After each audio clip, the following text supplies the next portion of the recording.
नमस्कार साथियों, आपका स्वागत है आपके अपने YouTube चैनल भारतीय पाठशाला पर। हम बात कर रहे थे सत्ता के समकालीन के अंदर कक्षा 12 की राजनीति विज्ञान, जिसमें पढ़ा था हमने चीनी अर्थव्यवस्था। आज पढ़ेंगे चीनी अर्थव्यवस्था की क्या कमी थी, जनसंख्या में क्या हुआ, तेजी से वृद्धि। क्या कमी थी? कमी नंबर 1, जनसंख्या में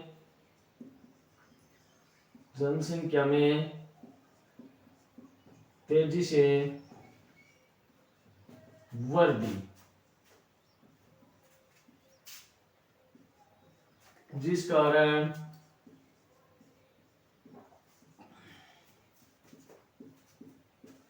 कई लोग आर्थिक लाभ से क्या रह रहे थे? वंचित रह रहे थे। आर्थिक लाभ से वंचित रह रहे थे। देखो, कारण नंबर 1 था कि जनसंख्या में क्या हुआ? तेजी से वृद्धि हुई, जिस कारण कई लोग हैं वो आर्थिक लाभ से क्या रह रहे थे? वंचित रह रहे थे। 10 करोड़ लोग क्या थे? बेरोजगार। कारण नंबर 2 था 10 करोड़ लोग बेरोजगार थे। क्या थे? बेरोजगार।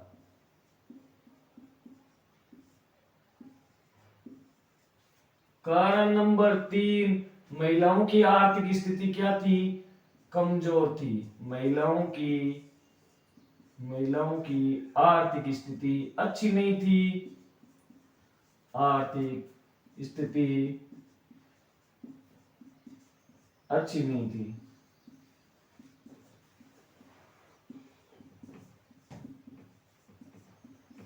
और क्या था? कारण नंबर 3 था। कारण नंबर 4 था भ्रष्टाचार।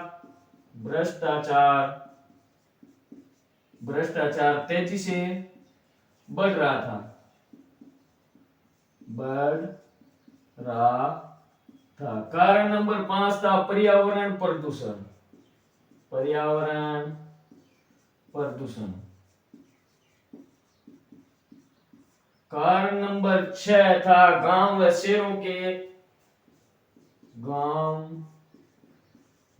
शहरों के लोगों के मध्य शहर के लोगों के मध्य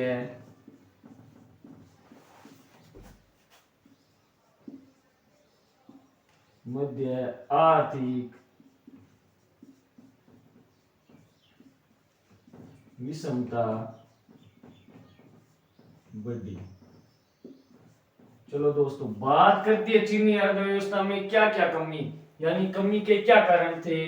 कमी क्या थी? जनसंख्या में क्या हो रहा था? तेजी से वृद्धि। जनसंख्या में क्या हो रही थी? तेजी से वृद्धि।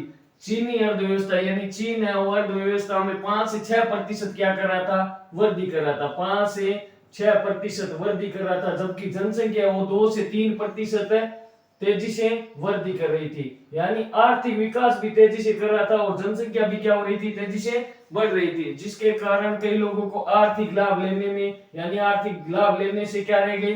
वंचित रह गई। 10 करोड़ लोग क्या थे? बेरोजगार। 10 करोड़ लोगों को क्या नहीं मिल रहा था? रोजगार नहीं मिल रहा था। महिलाओं की आर्थिक स्थिति थी वो क्या थी? कमजोर थी, अच्छी नहीं थी। भ्रष्टाचार यानी जितनी तेजी से जनसंख्या बढ़ रही थी उतनी तेजी से क्या बढ़ रहा था? भ्रष्टाचार। और जितनी तेजी से जनसंख्या बढ़ रही थी उतनी तेजी से क्या हो रहा था? पर्यावरण प्रदूषण। गांव और शहरों के लोगों के मध्य क्या बढ़ रहा था? आर्थिक विषमता।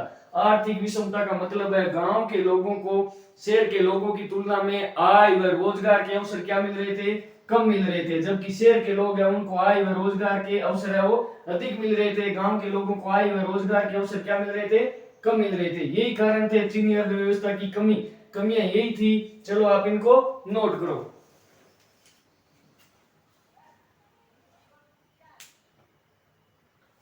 चलो दोस्तों, बात करते हैं भारत और चीन संबंध। भारत और चीन संबंध। वैसे तो वर्तमान में भारत और चीन के संबंध क्या है? बुरे है। बुरे होने का क्या कारण है? 1950 में चीन ने भारत के तिब्बत वाले हिस्से पर तिब्बत वाले हिस्से पर अपना अधिकार जमाया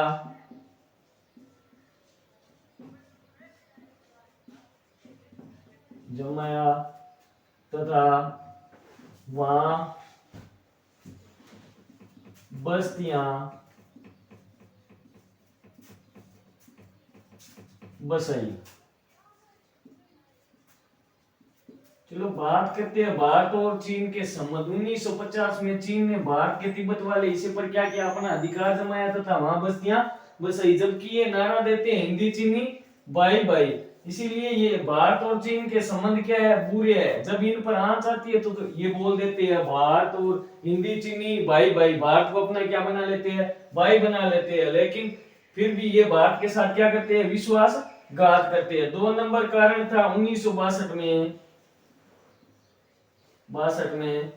भारत चीन युद्ध। 2 नंबर था भारत और चीन युद्ध। अब बात करते हैं 3 नंबर। 1970 में चीन के रूप में क्या हुआ, परिवर्तन हुआ। 1970 के दशक में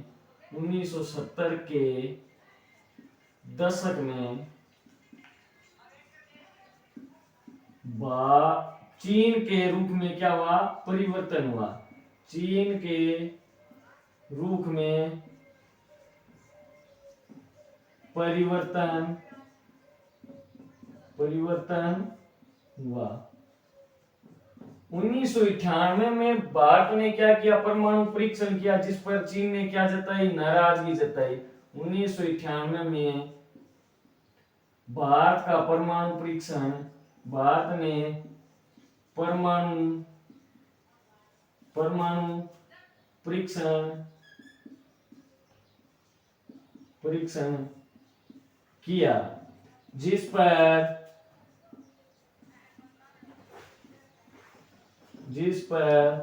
चीन ने नाराजगी जताई।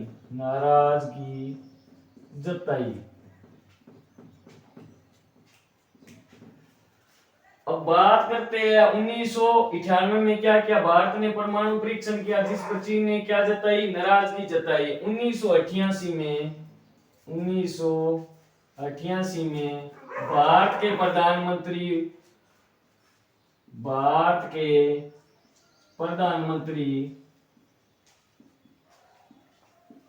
राजीव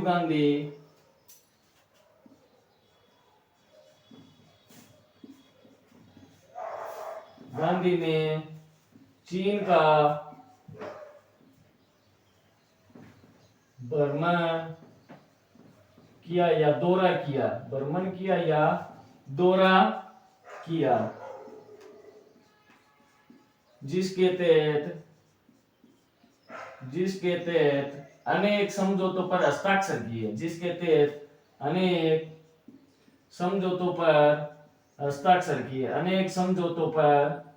हस्ताक्षर किए।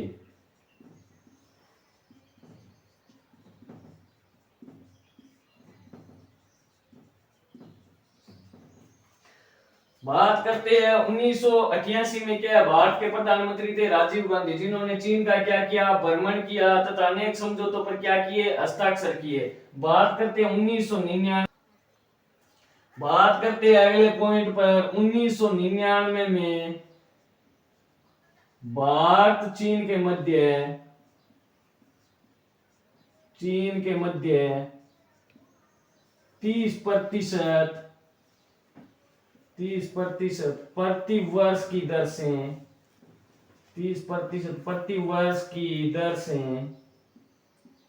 से व्यापार बढ़ा।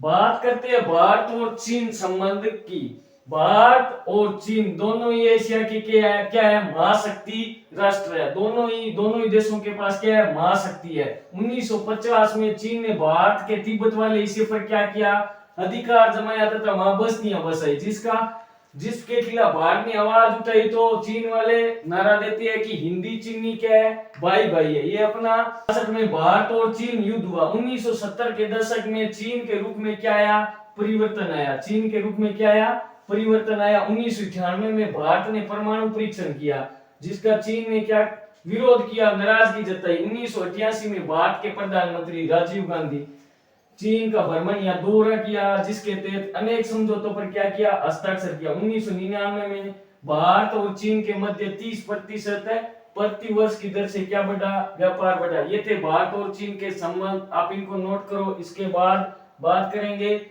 जापान की। चलो साथियों, बात करते हैं जापान की। जापान की कहानी उन्हीं की जबानी। जापान विश्व का दूसरा सबसे बड़ा अर्थव्यवस्था वाला देश है। जापान विश्व का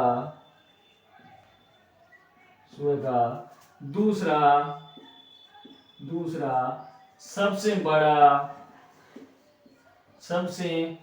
अर्थव्यवस्था वाला देश है। सबसे बड़ी अर्थव्यवस्था वाला देश है। अर्थव्यवस्था वाला देश है। चलो बात करते हैं जापान की। जापान विश्व का दूसरा सबसे बड़ी अर्थव्यवस्था वाला देश है। द्वितीय विश्व युद्ध में सबसे ज्यादा मार जापान ने झेली थी। जापान के हिरोशिमा नागासाकी पर परमाणु बम गिराए गए थे। फिर भी जापान द्वितीय विश्व युद्ध के बाद इतनी तेजी से अर्थव्यवस्था में विकास किया कि जापान विश्व का दूसरा सबसे बड़ा अर्थव्यवस्था वाला देश बन गया। 1951 में जापान ने अमेरिका के साथ 1951 में जापान ने अमेरिका के साथ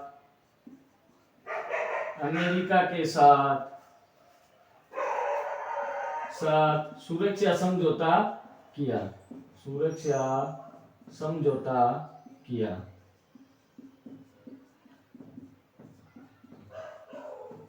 जापान अपनी जीडीपी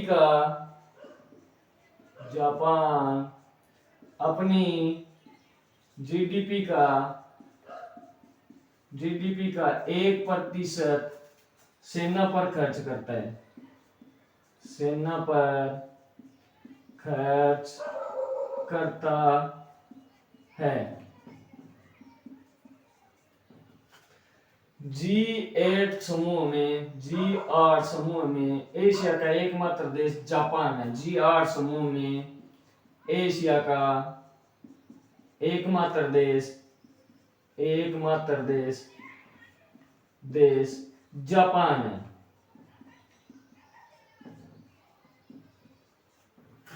1964 में जापान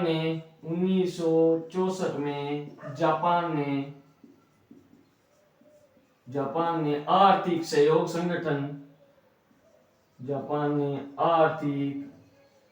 सहयोग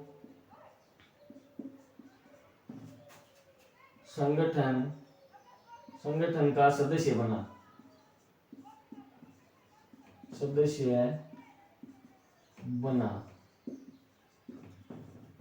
बात करते हैं जापान है वो क्या करता है। अब यूएनओ के बजट में जापान की 10% हिस्सेदारी है। यूएनओ के बजट में जापान की 10% हिस्सेदारी है।